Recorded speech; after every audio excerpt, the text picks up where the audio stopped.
Ryan, congratulations, heavyweight champion for WF Promotions. Talk to me about that fight, because that was an absolute war, wasn't it? Yeah, it was good, mate. 5 rounds, it's my first 5-rounder. So yeah, well, it was an experience, mate. You know, I'd trained for it. I'd trained my training camp to try and do 5. Lad that I fought, Akia, he's had a couple of 5-rounders. I think he's had 10 plus more fights than me, about 10 or 11.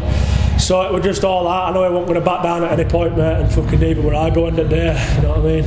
You told me before the fight that you were expecting a tough challenge. Was that the toughest fight you've had? 100%, mate. I said, you know, there's a few people I've fought, mate, and I think some people just come for money. Whereas he comes, you know, he's only 19, he's lad and all. I've got a few years on him, I'm 23, me. And yeah, I knew it was going to be a tough fight anyway. So when I come in this morning, when I ate everything, I knew exactly what I was getting myself into when we agreed fight. You know, his record speaks for itself, and you watch videos, and you know, as you seen him out there, you can check video, mate. His style and his skill speaks for itself too, mate. So I got exactly what I expected. Luckily, I didn't underestimate him at all. You're hitting with some big shots, but it's so hard to get a man of that size down, isn't it? Well, it's like he hit me with some good ones too, and I hit him with some other good ones too, mate. But thing is, when you've got lads who are 120 kilo, I think he's 125 kilo, I might be mistaken. You know, you've got to hit him with a building to take them down normally, mate. You know, because they've got that much weight like me, with that much weight to stay stood up. It's hard to knock him down, mate. But like I say, he's a tough, proud lad, and it were a pleasure to box him, mate. Yeah. What does it mean to have the belt with you here? Because getting in the ring is one thing, but being a champion, I mean, it's just on a whole other level, isn't it? Yeah, well, I think since I sort of, obviously I won it in March too, and ever since then I've tried to take everything a bit more serious, really. And you know, with my nutrition, my training consistency, my sleep, everything, because I want to start trying to develop as a boxer, really, instead of just coming and just fucking scrapping with people. Like, you know, even though it was probably an exciting and a good fight, that were a boxing match. It were a good, skillful boxing match, moving in and out, instead of just trying to kill everyone and take each other's heads off, mate. You know what I mean? So yeah, it was fun. It just gives you a thing that you've got something to lose. Instead of just, you know, it doesn't matter if I lose. Obviously, I'm undefeated technically, bro. But you know, this is actually something I could lose. You know, it might have been if he'd have won, he'd have gone home with it, just like I am tonight, mate. So, yeah. Can you talk to me, you know, about your boxing journey? When did it actually start for you, and when did you decide that you really wanted to get in the ring? So I did it originally with Trinity Boxing Club anyway, with Danny Pickup and Rick, obviously Rick Bennett. I started when I was about 17, 18, and I had a charity boxing match, like, you know, head guards and, you know, big gloves and all that. And I was going to take it up in amateur with under Rick and under Danny, but I had to move away for my first year of work. Then this year, obviously, Roy and Ben, WF Promotions, sort of owners and runners, I'm good friends with them both, and basically Roy mentioned to me he was starting these classes up, so I only went down originally just to try and get back in shape. You know, 150 kilo, mate, fucking smoking, drinking, you know what I mean, doing shit I shouldn't have been doing, and this just gave me a path to sort of try and keep myself on board. So I thank Rick, I thank Roy and Ben especially, mate, for starting this up, because fuck knows where I'd have been, to be honest, mate, if I wouldn't have had boxing to sort of try and chase to and do what I wanted to do, mate, you know.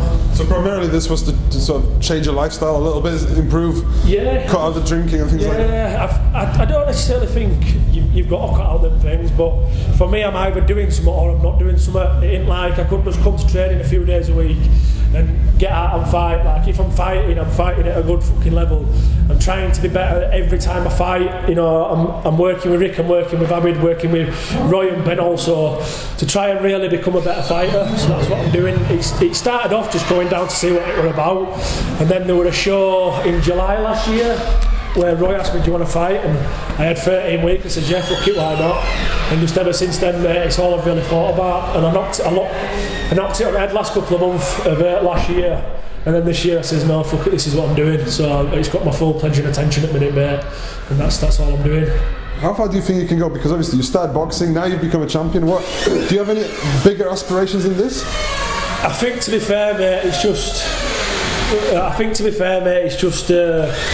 see where it's going. You know, I enjoy my work, I enjoy my job, I like people I work with, I like people I train with, I enjoy my sport that I've chosen to do, mate. At the minute, you know, I'm 23, I've got a lot of other stuff going on. I'm just try to just enjoy the moment really, mate, and do this for my fitness to stick on, then enjoy work also. And if maybe one day, I don't know, there's a pro thing signs itself up or opens itself up, then I might explore that option with Rick and Abid. But until that point, mate, I just think about next fight and my preparation and process for dealing with that, mate, and that's about it really.